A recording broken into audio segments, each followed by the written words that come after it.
Five star Appu.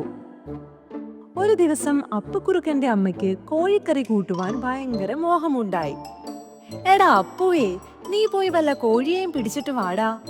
എത്ര കാലമായി ഒരു കോഴിക്കറി കൂട്ടി ചോറുണ്ടിട്ട് കൊതിയാവുന്നടാ. ഒന്ന് പോയി പിടിച്ചുകൊണ്ട് വായോ. എന്നാൽ അപ്പുകുറുക്കൻ ഇതൊന്നും മൈൻഡ് പോലും ചെയ്യാതെ പൂമുഖത്തെ കസാരയിൽ അങ്ങനെ ഇരുന്നു. ഈ തള്ളക്ക് ഈ വയസ്സാം കാലത്ത് ഇതെന്തിന്റെ കേടാ? കോഴി പോയിട്ടൊരു കോഴിത്തൂവൽ പോലും കിട്ടാനില്ല ഈ കാലത്ത്. അപ്പു ഒന്നും മിണ്ടാതിരിക്കുന്നത് കണ്ട് അമ്മ ദേഷ്യത്തിൽ അവന്റെ അടുത്ത് വന്നു. എടാ ചെറുക്ക, നിന്റെ അച്ഛനുള്ള കാലത്ത് ഈ നാട്ടിലെ ഒരു കോഴിയെ പോലും വെറുതെ വിട്ടിട്ടില്ല. നാടൻ കോഴി, ഗിരിരാജൻ കോഴി, ചാത്തൻ കോഴി, മുട്ടക്കോഴി, വെള്ളക്കോഴി, പുള്ളിക്കോഴി. അയ്യോ, അതൊക്കെ ഒരു കാലം. ഇത് കേട്ട് അപ്പു പറഞ്ഞു, ആ വെറുതെയല്ല അപ്പനെ നാട്ടുകാര് തല്ലിക്കൊന്നേ. അമ്മേ, പഴയ പോലെയൊന്നും അല്ല. ഇപ്പോഴത്തെ കോഴികൾക്കൊക്കെ ഭയങ്കര ബുദ്ധിയാ. പിന്നെ നാട്ടുകാരുടെ കയ്യിലെങ്ങാനും കിട്ടിയാൽ അവരുടെ ഇടി വേറെ കിട്ടും. അമ്മയ്ക്ക് ഞാൻ ജീവനോടെ ഉണ്ടാവണമെന്ന് ആഗ്രഹമില്ലല്ലേ? ഇത് കേട്ടതും അമ്മ പറഞ്ഞു, എടാ നിന്നെ ആരും പിടിക്കില്ല. ഇത്രയും ബുദ്ധിയുള്ള ഒരു കുറുക്കൻ ഈ പരിസരത്തൊന്നും ഇല്ല. നാട്ടുകാരുടെ കയ്യിൽ പെടാതെ നീ രക്ഷപ്പെടുമെന്ന് അമ്മയ്ക്ക് ഉറപ്പുള്ളത് കൊണ്ടല്ലേ ഞാൻ ഈ പറയുന്നേ.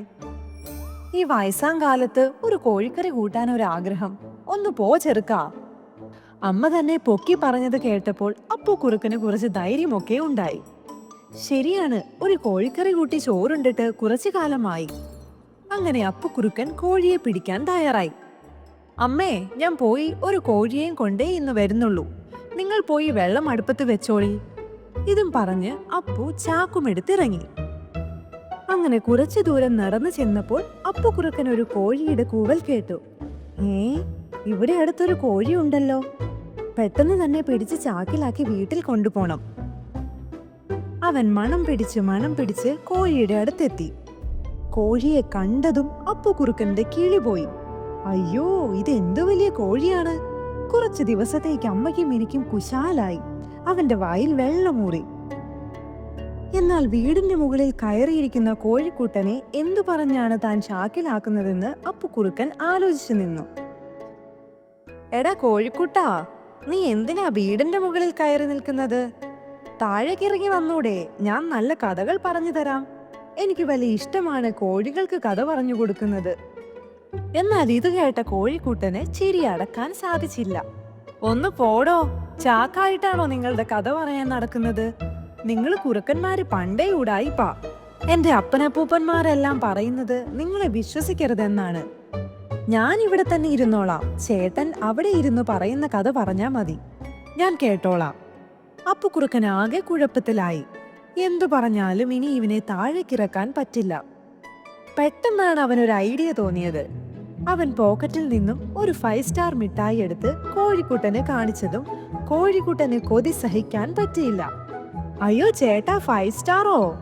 ഞാൻ ഇപ്പൊ തന്നെ താഴേക്ക് വരാം, എനിക്ക് തരണേ എന്നും പറഞ്ഞ് കോഴിക്കുട്ടൻ അപ്പുകുറുക്കന്റെ അടുത്തേക്ക് പറന്നെത്തി.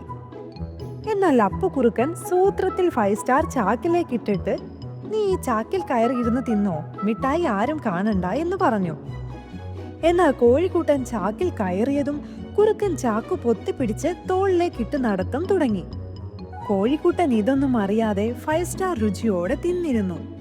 മിഠായി തീറ്റ കഴിഞ്ഞതും കോഴിക്കുട്ടൻ പറഞ്ഞു, ചേട്ടാ മിഠായി കഴിഞ്ഞു, നല്ല ടേസ്റ്റ് ഉണ്ടായിരുന്നു. ഇനി ചാക്ക് തുറന്നോ, എനിക്ക് പുറത്തിറങ്ങണം. ഇത് കേട്ട അപ്പുകുറുക്കൻ ചിരിയോട് ചിരി. എടാ മണ്ടാ, എന്റെ അമ്മയ്ക്കും എനിക്കും ഇന്ന് കോഴിക്കറി കൂട്ടാൻ ഒരു മോഹം. അപ്പോഴാണ് കറക്റ്റ് സമയത്ത് നിന്നെ കണ്ടത്. നിന്നെ ഞാൻ കറി വെക്കാൻ കൊണ്ടുപോവാണ്, മിണ്ടാതിരുന്നോ. ഇതു കേട്ടപ്പോഴാണ് കോഴിക്ക് താൻ ചെയ്ത മണ്ടത്തരം മനസ്സിലായത്. എന്നാൽ സൂത്രക്കാരനായ കോഴിക്കുട്ടൻ എന്നും ഒരു പേനാക്കത്തി കയ്യിൽ കൊണ്ട് നടക്കാറുണ്ടായിരുന്നു.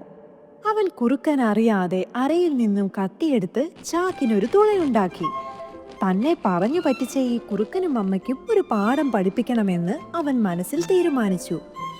ചാക്കിന്റെ തുളയിൽ നിന്നും പതിയെ ഇറങ്ങി ഒരു പാറക്കല്ലെടുത്ത് കോഴിക്കുട്ടൻ ചാക്കിലേക്ക് ഇട്ടു. ഇനി മേലാൽ ഇവൻ കോഴികളെ പിടിക്കാൻ വരരുതെന്നും പറഞ്ഞ് അവൻ അവിടെ നിന്നും സ്ഥലം വിട്ടു. എന്നാൽ ഇതൊന്നും അപ്പുകുറുക്കൻ അറിഞ്ഞതേയില്ല. അവൻ കോഴിക്കറി കൂട്ടി ചോറുണ്ടെന്നതും സ്വപ്നം കണ്ട് നടക്കുകയായിരുന്നു. നടന്ന് നടന്ന് വീട്ടിലെത്തിയ അപ്പുകുറുക്കൻ ഉറക്കെ വിളിച്ചു പറഞ്ഞു, അമ്മേ, ഞാനിതാ ഒരു കോഴിയെയും പിടിച്ചെത്തി. അമ്മയും സന്തോഷത്തോടെ അടുത്തേക്ക് ഓടി വന്നു. എടാ, വലിയ കോഴിയാണല്ലോ. വാ, ഞാൻ അടുക്കളയിൽ വെള്ളം ചൂടാക്കി വെച്ചിട്ടുണ്ട്. നമുക്കിവനെ അതിലിട്ടൊന്ന് ശരിയാക്കാം. രണ്ടുപേരും കൂടി ചൂടുവെള്ളത്തിലേക്ക് ചാക്ക് ചെരിഞ്ഞതും പാറക്കല്ല് വീണ് ചട്ടി പൊട്ടിത്തെറിച്ച് ചൂടുവെള്ളം അപ്പുകുറുക്കന്റെയും അമ്മയുടെയും ശരീരത്തിലേക്ക് തെറിച്ചു വീണു. ചൂടുവെള്ളം മേത്തേക്ക് വീണ വേദന കൊണ്ട് രണ്ടുപേരും അങ്ങോട്ടും ഇങ്ങോട്ടും ഓടി. എടാ കാലമാടാ, പാറക്കല്ലാണോ നീ കോഴിയാണെന്നും പറഞ്ഞ് കൊണ്ടുവന്നത്? നിന്നെ ഇന്ന് ഞാൻ കൊല്ലുമടാ എന്നും പറഞ്ഞ് അവന്റെ അമ്മ വടിയുമെടുത്ത് അവന്റെ പുറകെ ഓടി.